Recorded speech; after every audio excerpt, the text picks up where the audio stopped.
artist. May artista na ang vlog ko.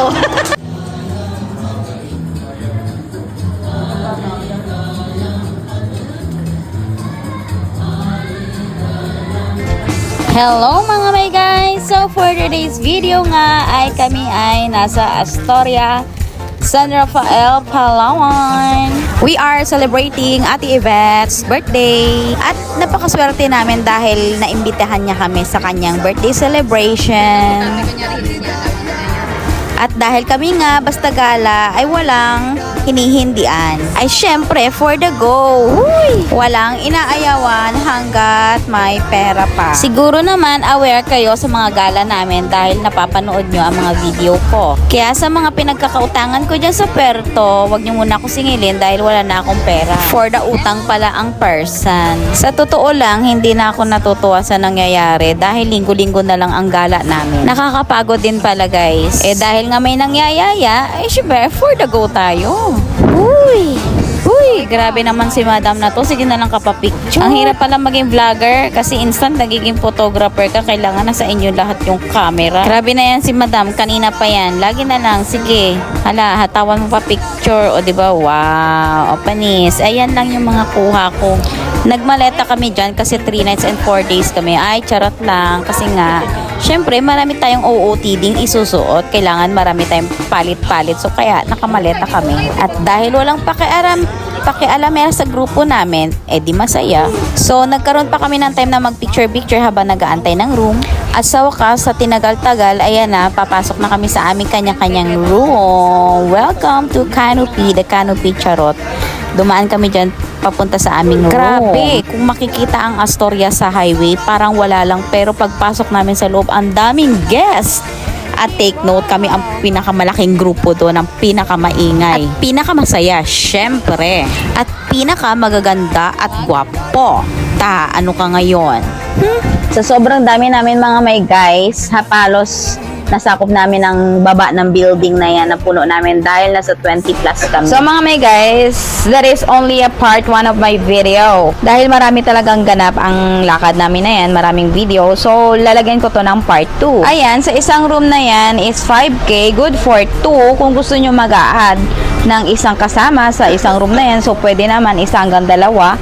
Yes, mag-a-add ka ng 1.5. Ayan. At syempre, hindi namin pwedeng iwan si Kuya Dudoy. Say hi! Oh, hello everyone! So, ngayon, itutur ko kayo sa room namin. Ipapakita ko sa inyo yung mga room dito sa Astoria, kung ano-ano mga klase. So, now, okay, ngayon, dito muna tayo. Yung nakuha kasi naming room, mga may guys, is my like this, my refrigerator. Ayan. My ref. Diba? Ang galing. Okay? So, sa mga nagtatanong, pwede, kung mag-overnight stay tayo dito, pwede po tayo magdala ng food. Yes, pwede tayo magdala ng food. Ilalagay natin sa refrigerator. Then, may oven sila na pwede nga tayo magluto. Diba? Ayan. Then, may sila. Then, sa niyan, sa kitchen, then sa tapat niyan is my CR. Ito po yung CR. Ang baho ng tayo mo pa! Damang ka! Yucks, hindi ko alam. So, ganon. Ayan.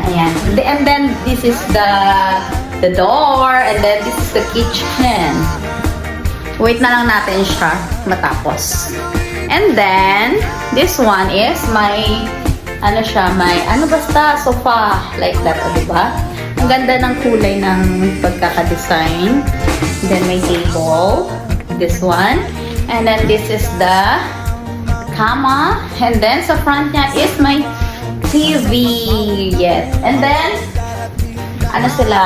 may blower, okay, ayan, and then this is the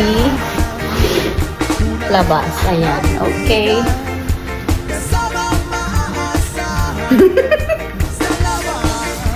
Baho ng tayo mo. Okay, tutur ko na kayo sa CR. Tapos na rin siyang tumae.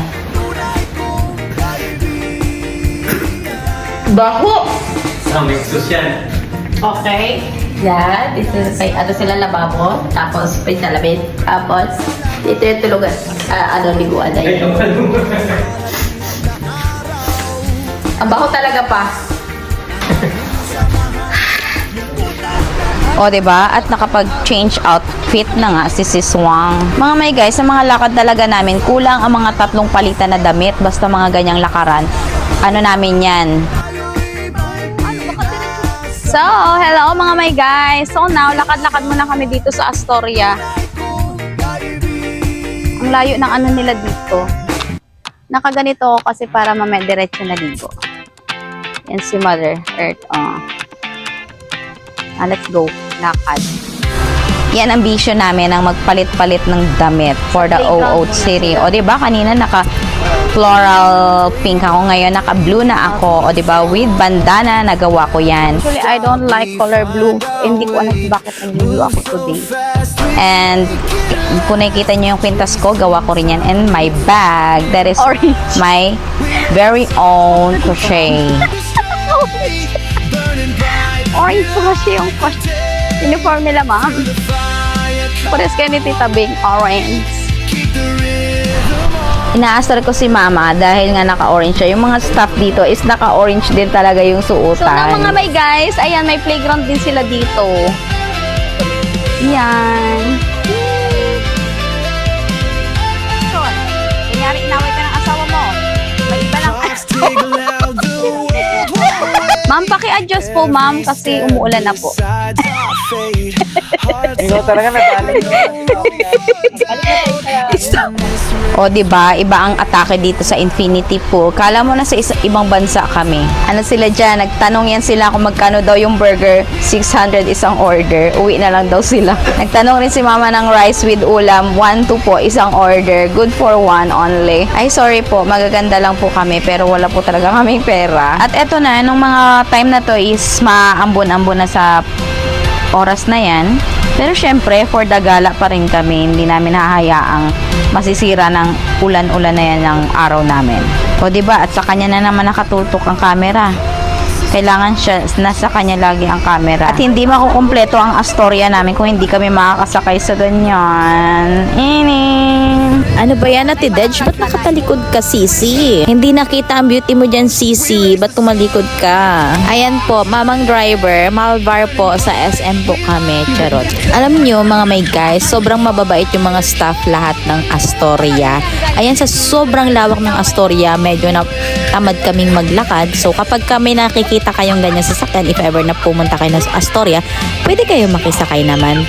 Manghihiram kasi kami ng bike dyan sa Astoria. Yan ay free lang. Pero kung gusto mo mag-ATV, may may rent yan ng 1-2. At isa pa sa mga natutuwa ako dito mga may guys, yung mga puno nila ng mangga dyan, grabe, hitik sa bunga. Eh sakto si tatay may dalang bagoong na alamang. Ayan, hindi ko alam, parang pumitas siya dyan. Pero bawal po mga may guys magpitas ng mangga dyan. Kasi nila yan kumbaga siguro pinapakain nila rin yan sa mga guests. Kasi ang breakfast doon sa 5K na yun is free na.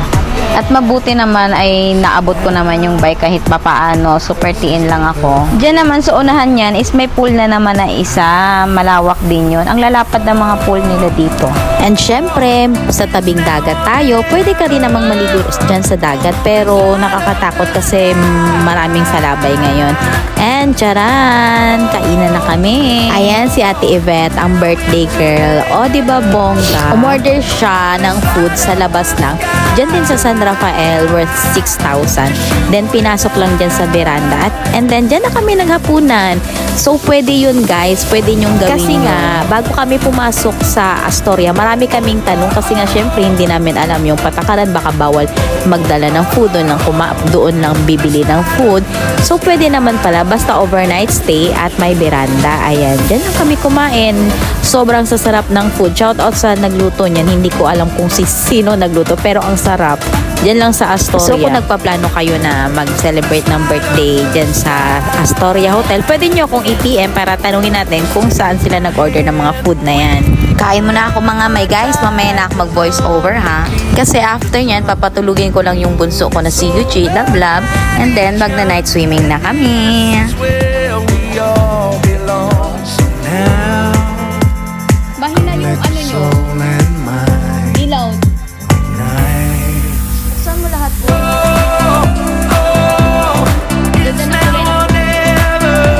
And then, after namin kumain, nag-change outfit, papunta ng swimming pool. So, dyan ako dumaan. Mag-isa lang ako naglalakad dyan kasi nauna na sila sa akin. Oh, ayan, si Sis Wang, napaka-sexy. Grabe, kala mo walang anak, di ba? Kailangan pa rin kumara. Kung may naririnig kayo dyang malakas na boses, yan yung bunso nila sa magkakapatid. Sobrang funny. Sobrang tawa ko niyan dahil pati yung mga kasama namin na hindi namin kilala dyan sa swimming pool na naliligo. Natatawa sa kanila dahil ang saya-saya nila. Grabe mga may guys, lahat ng swimming pool is napuntahan namin. Ang lalapad ng swimming pool nila dyan. Hindi talaga nila tinitipid yung place.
Tubiwan.